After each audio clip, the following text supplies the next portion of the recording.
Hello everyone, welcome to Movies, Books and Me. This is an infotainment collective where we talk about the greatest mediums of expressing life, and those are films and literature. And today is the first video of the Bukowski series. The poem of discussion today and all the poems which would be talked about in the later videos of the Bukowski series are taken from Bukowski's poetry compilation, Love is a Dog from Hell. It consists of the poems written by Bukowski from the years 1974 to 77. Sweet music is a topic of discussion for today, and it is a poem very early on in the compilation. So let's hear it out once. It beats love because there aren't any phones. In the morning, she turns on the radio, Brahms or Ives or Stravinsky or Mozart. She boils the eggs, counting the seconds out loud 56, 57, 58. She peels the eggs, brings them to me in bed. After breakfast, it's just the same chair and listen to the classical music. She's on her first glass of scotch and her third cigarette. I tell her I must go to the racetrack. She's been here 2 nights and 2 days. When will I see you again? I ask. She suggests that might be up to me. I nod and Mozart plays.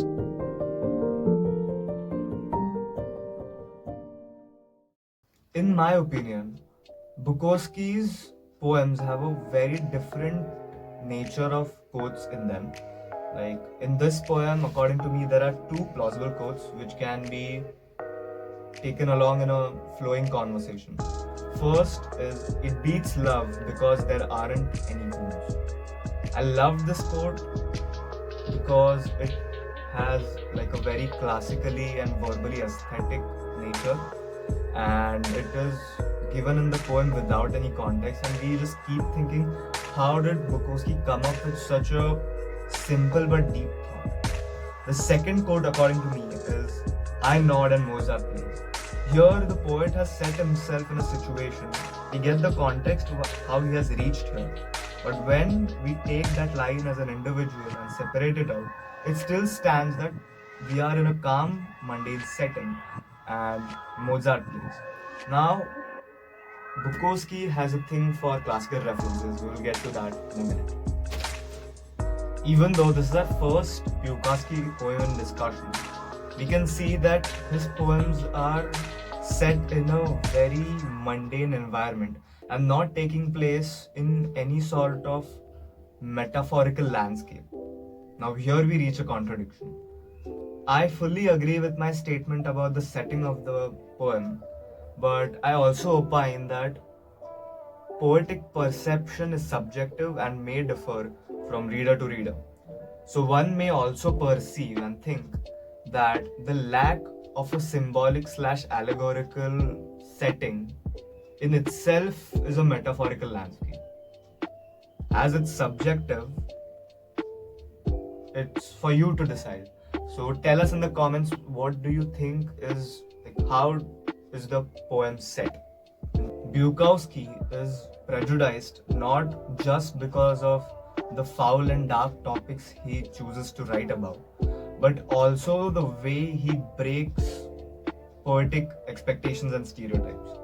Like here, his poems don't serve us in a way that we reach a particular philosophical answer or truth, or for the matter of fact, we don't even reach a philosophical question. This puts his writing on a symbolic pedestal and makes it just realistic in a believable sense.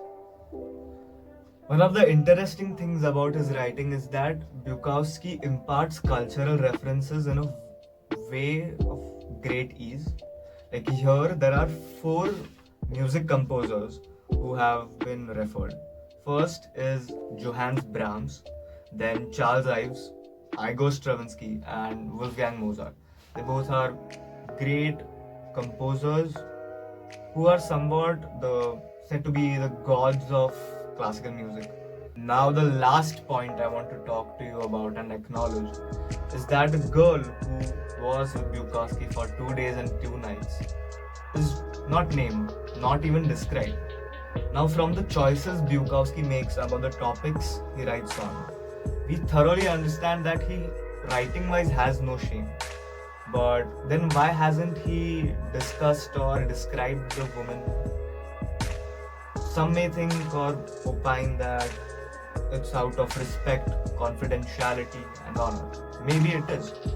But I think that the choice Bukowski has made is to keep his readers in dark, to keep them in a mystery of the woman who was with him for 2 nights and 2 days. And that is a matter of fact the reason I love Bukowski's poems, because they don't complete a poetic arc. They are left midway, and that incompletion is somewhat wholesome.